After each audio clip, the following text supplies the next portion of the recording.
ठीक। और राज शर्मा जी, बीजेपी कह रही है कोई मतभेद नहीं, कोई मनभेद नहीं, सब चीजें सेटल हो गई। राज शर्मा जी झूठ बोल रहे हैं। एक्चुअली क्या झूठ बोलना छोड़ ही नहीं रहे हो अवधेश भाई, कोई सेटल नहीं हुई, इस बात को मानिए। अच्छा, आप कैसे जानते हो सेटल नहीं हुई? सेटल उनसे होनी है, सेटल करनी है मैं बता रहा, हम लोग टेलीफोन पे बात करते हैं तो कहता है, आगे से वो बोलता है दिल की बात कर लेना, मैं रिकॉर्ड नहीं करता। सावधान, इसका मतलब देयर इज समथिंग गड़बड़। अब जो आज प्रधानमंत्री का जो पोस्चर था वो भी, और नीतीश जी का, नायडू जी का, आज आप देख नहीं रहे पोस्चर को। देखिए, ये नंबर छोड़ दीजिए, नंबर में सरकार बना रही, ये गठबंधन, इसमें हमें ज्यादा ज्योतिषी नहीं बनना है, मगर इस बात को बात मानिए, आपस में आप लोग अगर खाना खाओगे तो तब भी विश्वास नहीं करोगे। जैसे एक ऐड चल रहा होता, मियां बीबी चाय पी रहे होते और नौकरानी काम कर रही होती, कहती है साहब चाय मत पीना, उसके पेट में लिखा होता है। ठीक आप लोगों के संग भी अवधेश भाई इस बात को माना करो, विश्वसनीयता नहीं है आप लोगों में, आप ही लोगों में नहीं है। और आप लोग कभी भी, आप फाइल बनाने के लिए मशहूर हो। आप, अब दावे के संग कह रहा हूं आज मैं, हे भगवान मेरी बात झूठी निकल जाए, अगर इन्होंने स्पीकर और गृह मंत्री अपना, गृह मंत्री छोड़ दीजिए, स्पीकर अपना नहीं बनाया तो त्रिपाठी जी कह दूं एक थी जेडीयू, ये याद रखना। मैं बता रहा हूं, ये समय कम है, समय कम है। त्रिपाठी जी, कांग्रेस आपको सलाह दे रही, चूंकि कांग्रेस भी आपके पुराने रिश्तेदार हैं क्या? देखिए भाई एक मिनट रुका, ये भी आपके पुराने रिश्तेदार हैं, घरौआ ही हैं। ये कह रहे हैं कि अगर स्पीकर नहीं बनाया तो फिर कहानियों में पढ़ोगे एक थी जेडीयू, याद रखना, ये कह रहे हैं कांग्रेस वाले। अमिताभ जी, कांग्रेस कहां, इसी सब भाषण से ही कांग्रेस कहां से कहां पहुंच गई। सोचना चाहिए, देश की इतनी 150 साल पुरानी संस्था रही है और इस तरीके के भाषण का प्रयोग करते करते कहां तक पहुंच गए, जहां इनकी 200 से ऊपर सीटें आती थी, आज 100 का आंकड़ा नहीं छू पाए हैं। तो ये आज हमको, जिसका घर खुद शीशे का होता है वो दूसरे के घर पे पत्थर नहीं फेंकता है। शर्मा जी, ये देश है, ये लोकतंत्र है, ये उस लोकतंत्र के बारे में भी हम लोग याद करते हैं जब जॉर्ज फर्नांडिस 24 पार्टियों को संयोजन से इस सरकार को चलाया था और उनको संकट मोचन कहा जाता था। और जहां तक सवाल है तो हमारे माननीय नीतीश कुमार जी कभी इस तरीके का नहीं करते, कोई हम सरकार के सामने कोई अवरोध खड़ा करें। मैं आपके गम में आपके ऊपर मल्लम लगा रहा हूं कि अरे अभी गम हुआ कहाँ है दादा? अभी कहाँ गम हुआ? हुआ कहाँ है? इन्हें बचाना जरूरी हुआ नहीं। देखिए, इन्हें बचाना जरूरी इसलिए है, गम हो तब ना। अरे भाई रुक जाओ राज बाबू, गम हो तब ना आयोडेक्स मलोगे, कि बिना गम हुए रगड़े पड़े हो आयोडेक्स। हमारे नेता का ठीक है त्रिपाठी जी, रुकिए। अशोक यादव जी, बीजेपी कह रही है कि सब हो गया तय, जनता दल यूनाइटेड कह रहा है सब हो गया तय, आप लोगों को भरोसा क्यों नहीं भाई? तय तो इन्हीं दोनों के बीच में होना है। जो भी देखिए अमिताभ जी, हम लोग को भरोसा है या नहीं है, इससे ज्यादा जनता को नहीं भरोसा हो रहा। जनता ये बात कर रही है। आपको याद होगा अमिताभ जी, जब नीतीश कुमार जी की जब पहली बार सरकार बनी थी भाजपा के साथ, इनके कितने विधायक हुआ करते थे? मुझे जहां तक याद है 125 के लमसम विधायक। और आज के दौर में विधायकों की संख्या कितनी है? 45-46 के लगभग। ये इतना गैप क्यों हुआ? क्योंकि भाजपा धीरे धीरे उनको चाटती गई और भाजपा मोटी होती गई। बिहार में आज उल्टा हो गया, भाजपा बड़ी पार्टी, नीतीश छोटी पार्टी। तो ये देखिए, कई तरह की स्ट्रेटजी इनके पास है। जैसे कहावत है ना कि ऐसा कोई सगा नहीं जिसको भाजपा ने ठगा नहीं, तो ये किसी के नहीं है। जो पार्टी आप कहेंगे अनप्रेक्टिकल, बाद में बोला, जो पार्टी भगवान राम को ठग सकती है, जो पार्टी माँ गंगा को ठग सकती है, उस पार्टी के लिए छोटी मोटी पार्टियां क्या चीज है? भाई अभी रुकना होगा। मैं अवधेश जी से एक लास्ट कमेंट लूंगा। अवधेश जी, आपने सुना समाजवादी पार्टी को और कांग्रेस को, वो कह रहे कि भाजपा और उसके सहयोगी दलों के बीच में विश्वास का संकट है, ऐसा देश मान रहा है और वो भी मान रहे हैं। अवधेश जी, देखिए, कांग्रेसियों का सोचना ये सही है। चौधरी चरण सिंह जी के साथ इन्होंने क्या किया, चंद्रशेखर जी के साथ इन्होंने क्या किया, तो इनका जो पुराना इतिहास है उसी के आधार पर आगे सोच रहे हैं। और वैसे अब इनको लोग सीरियस नहीं लेते, इनकी बातों को लोग सीरियस नहीं लेते। भारतीय जनता पार्टी एनडीए का जो गठबंधन है वो बहुत मजबूत गठबंधन है और पूरे 5 साल वो मजबूती से चलेगा। अब इनको विलाप करना होगा, रोना धोना होगा तो ये करते रहे, इसके बहाने ढूंढते रहे, लेकिन भारतीय जनता पार्टी एनडीए का जो गठबंधन है वो मजबूती से चलेगा। मोदी जी पूरी ताकत से काम करेंगे।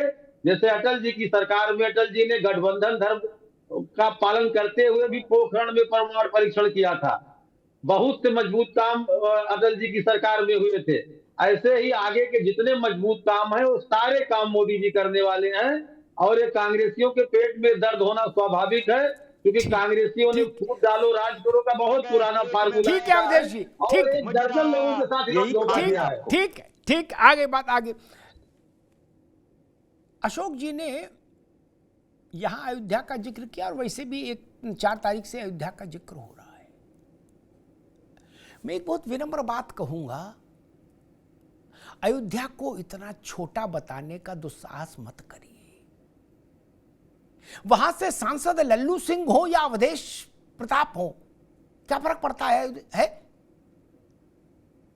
लल्लू सिंह से भगवान राम थे या अवधेश से भगवान राम होंगे? और हमारे लिए भगवान राम की जन्मस्थली है, ना कि लल्लू सिंह की कॉन्स्टिट्यूएंसी या अवधेश की कॉन्स्टिट्यूएंसी। अजब मजाक चल रहा है देश में। जब समाजवादी पार्टी नहीं थी, भाजपा नहीं थी और चुनाव नहीं होता तो राम नहीं थे। इंची टेप लेके निकल पड़े बड़े बड़े बहादुर राम को नापने। ये दुस्साहस मत करिए। अरे कोई जीते, कोई चुंगी का पार्षद हो, कोई विधायक को, कोई नगर पालिका का अध्यक्ष हो जाए, क्या फर्क पड़ रहा है?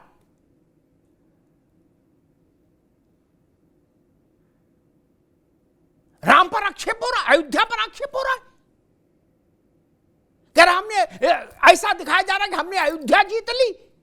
मेरे मित्र, अयोध्या का शाब्दिक अर्थ भी तो जानो।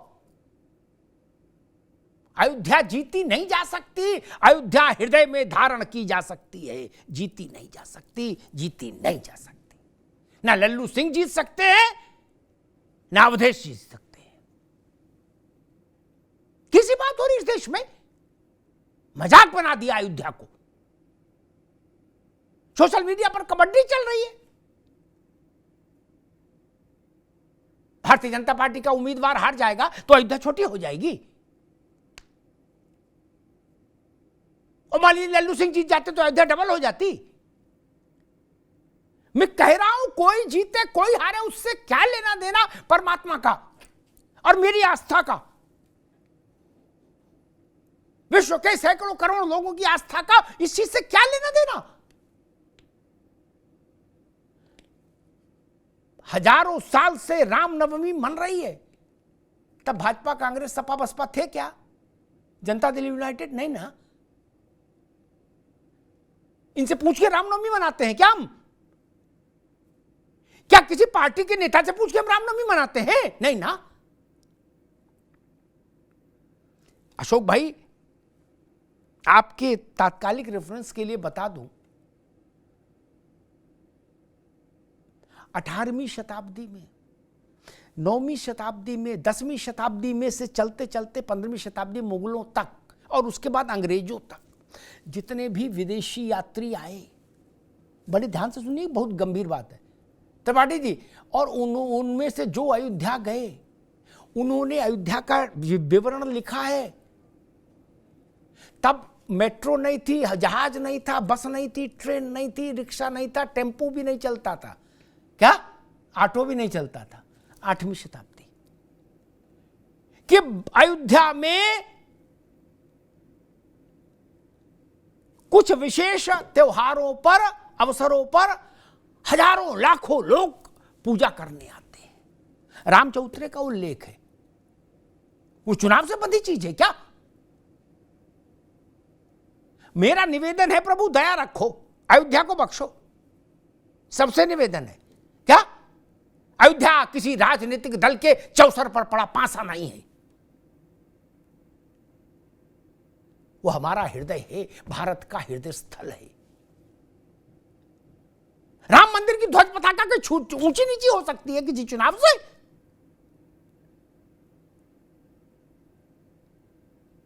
जब कांग्रेस का शासन था, जो कांग्रेस की सरकार ने, मनमोहन सिंह जी की सरकार ने सुप्रीम कोर्ट में जाके कहा था कि राम काल्पनिक चरित्र है, तो राम छोटे हो गए थे क्या? कांग्रेस के कहने से रामनवमी बननी बंद हो गई थी? राम रक्षा स्तोत्र का पाठ बंद हो गया था? भय प्रकट कृपाला दीन दयाला रामनवमी पर हम ये गाना बंद कर दिए थे कि मनमोहन सिंह ने कह दिया चुप रहो। महाराज, मुगल आए तब भी अयोध्या जिंदा थी, अंग्रेज आए तब भी जिंदा रही, आज भी रहेगी। नूर की एक बूंद है जो सदियों से बहा करती है। अपना अपना झोला अलग अलग रखो यार, ये सब बवाल में अयोध्या को मत डालिए ना, और ये दावा मत करिए हमने अयोध्या जीत ली। फैजाबाद लोकसभा संसदीय क्षेत्र आपने जीता, बधाई। जो हार गए उनको सांत्वना, और मेहनत करो। आप लोग राम जी को इलेक्शन एजेंट बनाना चाहते हैं क्या? नहीं, ये भारत को स्वीकार्य नहीं होगा, ये सनातन को स्वीकार्य नहीं होगा, ये विश्व भर में किसी भी सनातनी को स्वीकार्य नहीं होगा। और दूसरी बात, आज जो विषय है, मुझे लगता है कि वाजपेयी जी की सरकार से तुलना, अशोक भाई, राज भाई, इस बात को विपक्षी दलों को ज्यादा समझने की जरूरत है। तुलना इसलिए बहुत एकदम नहीं होनी चाहिए, उसमें शॉर्टफॉल यानी बहुमत से अल्पता भाजपा की मालूम कितनी थी? 33%। क्या? यानी 1/3 डिपेंडेंसी थी। समझिएगा बात। ममता पर, करुणानिधि पर, चंद्रबाबू पर, ठीक, जॉर्ज की पार्टी पर। इस बार डिपेंडेंसी कितनी है? 11%। इसलिए उतनी रंगबाजी नहीं चल पाएगी जो मुझे समझ आता है। इनको भी इंतजाम करना है तो 11% का करना है ना। जब गंगा में हम चलते हैं ना, मतलब नाव में बैठ के गंगा पार करते हैं, और जब किनारा नजदीक आ जाता है तो आदमी थोड़ा रिलैक्स हो जाता है, कहता है मैंने डूबेगी भी तो छपर छपर करके बाहर निकल जाएंगे। क्या? लेकिन बीच में नाव हो तो ये साहस नहीं आता ना। वाजपेयी जी की सरकार की एक विवशता ये भी थी कि बहुमत से भाजपा काफी दूर थी। भाजपा 200 के पार नहीं थी, 182 थी, और आज 240, 42, 43 जो भी है वो नंबर है। अब कहने वाले तो अपनी अपनी बात कहते ही हैं। वो कहते जहां चाह वहां रहा। बोले एक्स जाएंगे तो वाई तैयार बैठे हैं आने के लिए इंडिया गठबंधन से। क्या? मैं नाम नहीं ले रहा किसी का कि कौन जाएगा कौन आएगा, लेकिन लोग कह रहे हैं, समझदार लोग कह रहे हैं। कह रहे उधर भी बातचीत हो रखी है। क्यों?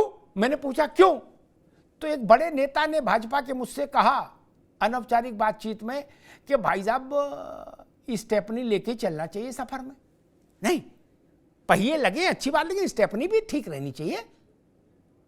कोई पहिया खराब हो जाए खट से खोलो, स्टेपनी बदल लो, पहिया पीछे करो। नहीं राज भाई, 240 के ऊपर की सरकार गठबंधन की वैसी सरकार नहीं है जो 200 के भीतर की होती है। और कांग्रेस ने तो 200 के भीतर वाली सरकारें बनाई, खूब बनाई। थर्ड फ्रंट ने बनाई, देवीगौड़ा गुजराल, और चरण सिंह जी की बनवा दी, भगवान का नाम लो। जिनको लोकसभा ने जाने दिया, एक दिन हसरती रह गई।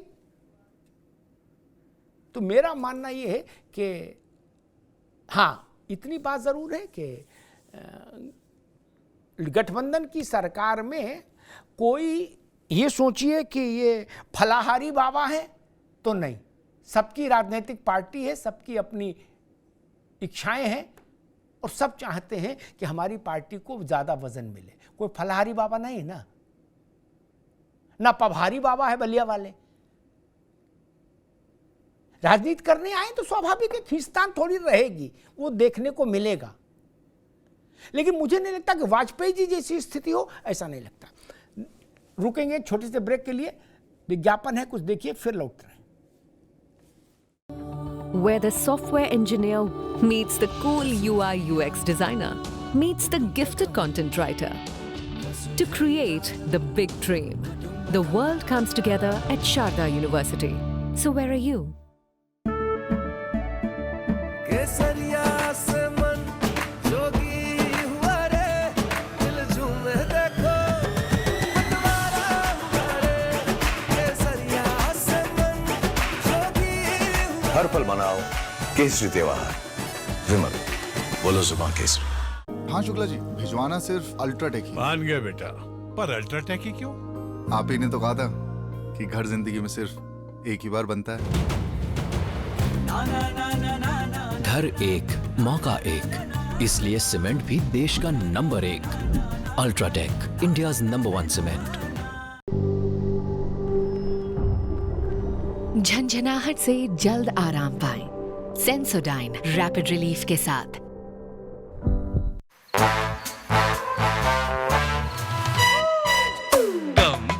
Come, my love, please don't say no, baby. Come, my love. V-Guard के air coolers extra large cooling pads के साथ, जो अच्छों को ठंडा करे। V-Guard air coolers, long lasting cooling. Where the software engineer meets the gifted content writer, meets the cool UI UX designer, meets the talented photographer to create the big dream. The world comes together at Sharda University. So where are you? Bharatiya Janata party के लिए ये बड़ा क्षण है कि उसका नेता देश में तीसरी बार लगातार भारत के प्रधानमंत्री पद की शपथ लेने जा रहा है। मैंने आरंभ में कहा था, ये पंडित जवाहरलाल नेहरू के कीर्तिमान की बराबरी है। बाकी सब सवाल भविष्य के लिए हैं। 2014 और 2019 के 10 सालों का अनुभव एक ढंग का है और ये एक नए मिजाज की सरकार होगी। लेकिन जैसा मैं अभी कह रहा था, वाजपेयी जी की सरकार थी जो गठबंधन की, वैसी सरकार भी ये नहीं होगी, क्योंकि वाजपेयी जी की सरकार के समय भाजपा और बहुमत में 33% की कमी थी, जो उनको आउटसोर्स करनी पड़ी थी सहयोगी दलों के जरिए। नरेंद्र मोदी के समय में वो प्रतिशत सिर्फ 11 है। 11% की अल्पता वो भाजपा को सहयोगी दलों के साथ पूरी करनी है, सिर्फ इतनी सी बात है। इसलिए उसकी पुनरावृत्ति नहीं होगी। वैसी बहुत सारे मसलों पर भाजपा अपना स्टैंड लेगी और उस पर कायम रहेगी, ऐसा लगता है। धन्यवाद। वी-गार्ड प्रेजेंट्स अब उत्तर चाहिए, को powered by Sensodyne and Vimal. बोलो जुबां केसरी। Sharda university, the world comes together at Sharda. Admissions now open.